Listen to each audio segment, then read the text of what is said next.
Good afternoon and welcome to Freeworld Trading News Roundup.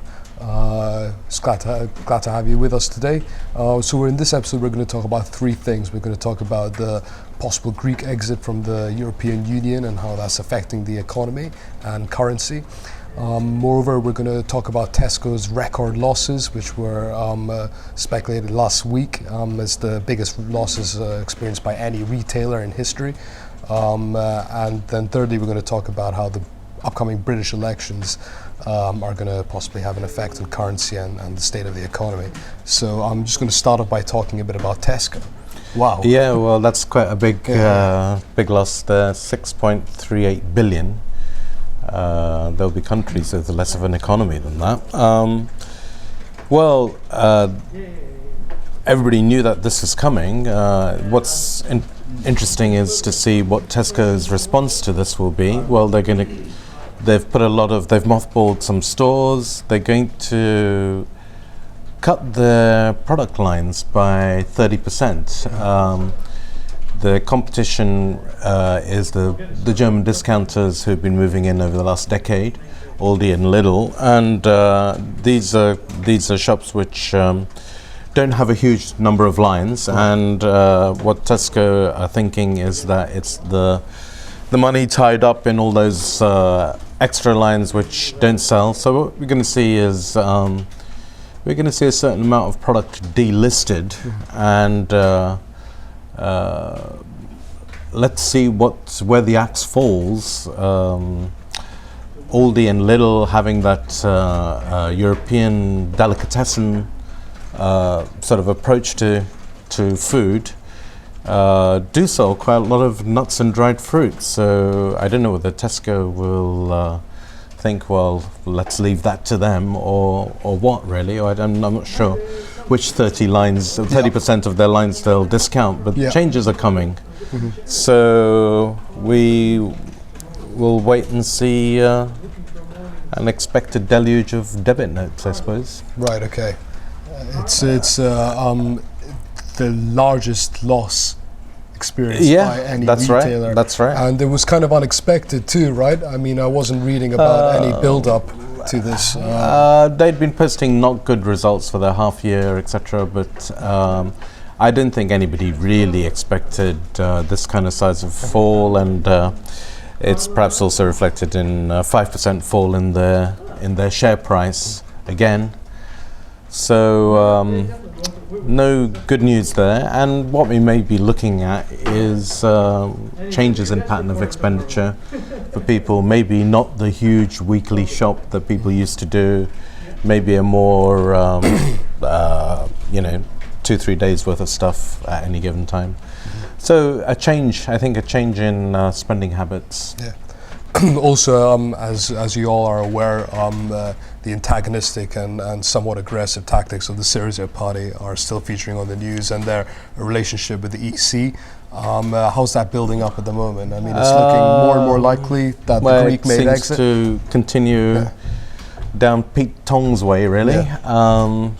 A lot of people sincerely believe that whatever happens, the EC won't let Greece go, because there may be what they call contagion. In other words, Spain might want to go next, or Portugal. So a snowball effect sort of effect. So they're worried about that. Well, actually, I just happened to have come from Barclays FX seminar, and the feeling is that whilst that's going to happen, the euro probably is priced for it at the moment. Mm-hmm.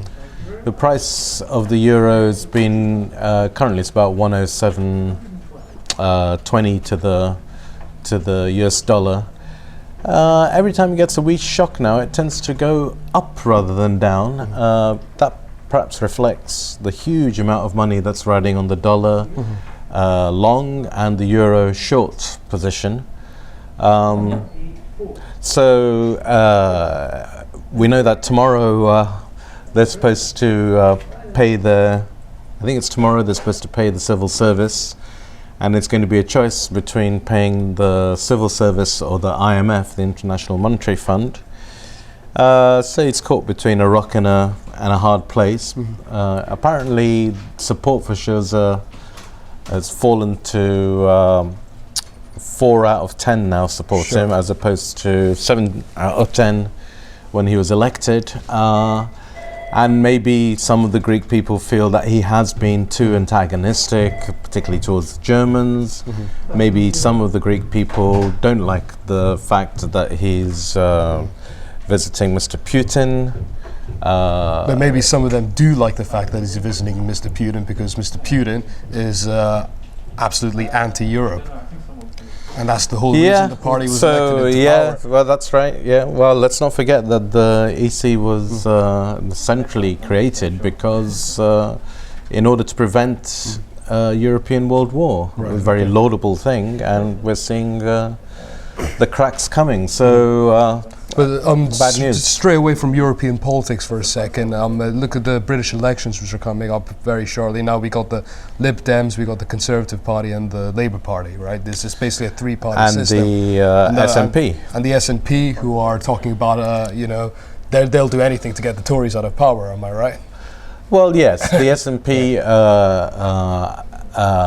will have routed Labour in Scotland. Apparently, just today, the Labour Scottish Leader Party was apparently talking just up here opposite John Lewis. Jim Murphy, yeah. Well, this lunch I've just come back from, people said, I just saw Jim Murphy. He was talking to 10 people. Yeah, right, okay. Okay. So this is where Labour has got to. Probably the Conservatives get more than 10 people to listen to them. So they've effectively wiped themselves out in Scotland, very badly managed by Labour. And that leaves the prospect of Labour SNP supported. So here's a question for you. Which party in power would be best for the interests of Freeworld trading? For the interests of Freeworld trading? Or trading in general? What little or us? Well, the Conservatives have committed themselves to a referendum on the EC. One thing the SNP and Labour Party have in common is that we both want to stay in the EC, and for us that's also a central issue. We're based in Scotland. A lot of our business is within the continent of Europe. I guess that if we find ourselves forced out because of some narrow-minded people in England, then it'll be bad for our business. I personally like the SNP.